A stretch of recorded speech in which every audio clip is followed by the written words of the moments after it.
Mapagpalang araw mga kaibigan at katropa, isa pa nating pambato, Mercito No Mercy Gesta, lalaban ngayong araw September 16 at September 17 naman, taong kasalukuyan, Manila time. Susubukan niyang agawin ang WBA Continental Americas Lightweight title sa bata ni Golden Boy de la Hoya na si William Cepeda. Ang venue ng laban ni Gesta at Cepeda ay sa The Commerce Casino and Hotel sa California. May kartada si Cepeda na 28 wins, walang talo, 24 knockouts. At may kartada naman si Mercito Gesta na 34 wins, 3 losses, 17 knockouts.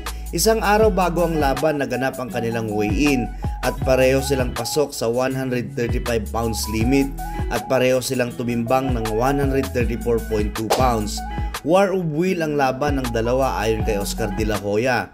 At ayon pa sa kanya, ang 27 years old na si Cepeda is the next Mexican superstar na kung magkatotoo ay maging replacement ni Canelo Alvarez. Pero bago maging next superstar si Cepeda, ay kailangan niyang magpakita ng magandang laban sa ating kababayang Mercito No Mercy Gesta. Madaling sabihin pero mahirap gawin dahil isang willy veteran, may lakas, hand speed at ring IQ ang ating kababayan na wala sa ibang lightweight fighters. Kaya mag-iingat itong si Cepeda dahil pag tinamaan siya ng malakas na kanan ay siguradong good night Irene ang kalalabasan niya. Kung ating maalala, itong ating pambato na si Mercito No Mercy Gesta ay ang kinuha ni Oscar de la Hoya para gamitin sa tune-up fight ni Ryan Garcia para maging handa kay Gervonta Davis.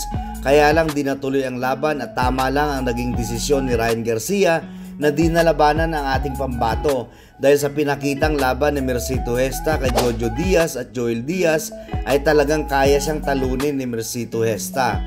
Dahil imposibleng di siya tatamaan at kaya niya bang tanggapin ang mga body shots ni Gesta na hindi siya luluhod at mabibilangan katulad ng nangyari ng laban niya kay Tank Davis. Hindi easy ang laban na ito ni Cepeda kontra sa ating pambato, particular kung naghahanap siya ng knockout win dahil si Gesta is not a fighter that you look forward to knock out him.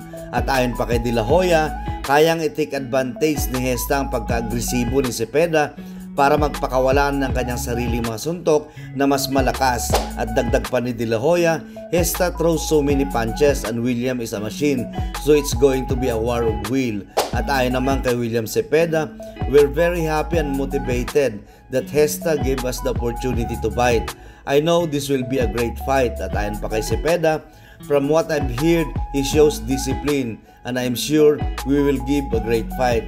Hanggang sa muli mga kaibigan at katropa, Philippines versus Mexico, sigurado kaya binabakbakan na naman ito at sana'y manalo ang ating kababayan na si Mercito No Mercy Gesta.